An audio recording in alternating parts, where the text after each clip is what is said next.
Na rozhraní regiónov Šariša a Zemplína na rieke Topľa leží obec Bystré. Vďaka cementárni tu bol v roku 1955 založený folklórny súbor, dnes známy pod názvom Bystrančan. Už 55 rokov čerpá zo žriedla ľudového umenia. Vo svojom repertoári má rýchle čardáše, pomalé párové tance, regrútske a dievčenské tance. Bystrančan to je spojenie folklóru a mládeže. V dnešnej druhej novinke sa nám predstaví nefalšovaným hanušovským čardášom. Ako sa niekedy tancovalo na zábavách Hanušovcoch a okolí, vám teraz zatancujeme v temperamentnom čardáši. Čardáš!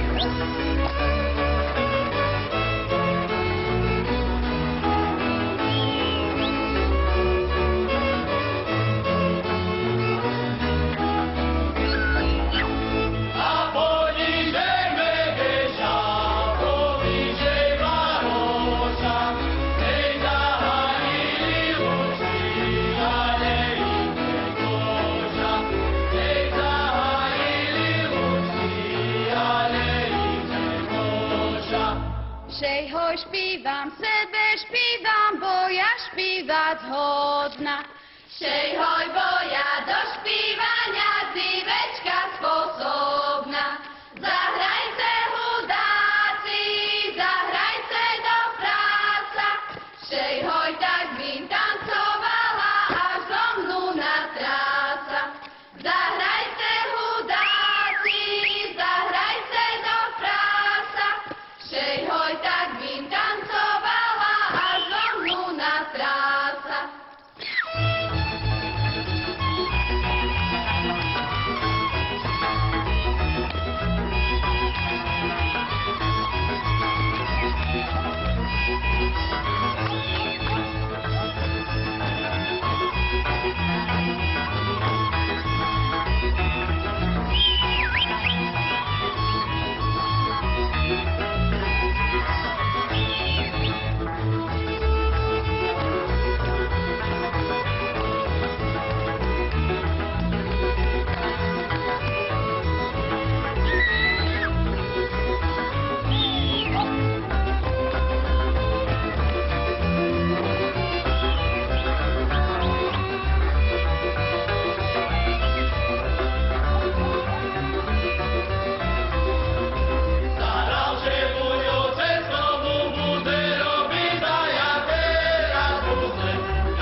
V každom vydaní vám prinášame tance, ktoré sa s nami môžete naučiť. Ani dnes tomu nebude inak.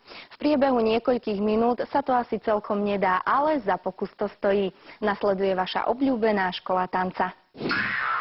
Vítajte v škole tanca. Dnes vás naučím čardáš z Tichého potoka, z obce, ktorá sa nachádza na východnom Slovensku, v regióne Hornej Torisy a žijú tam Rusíni. Takže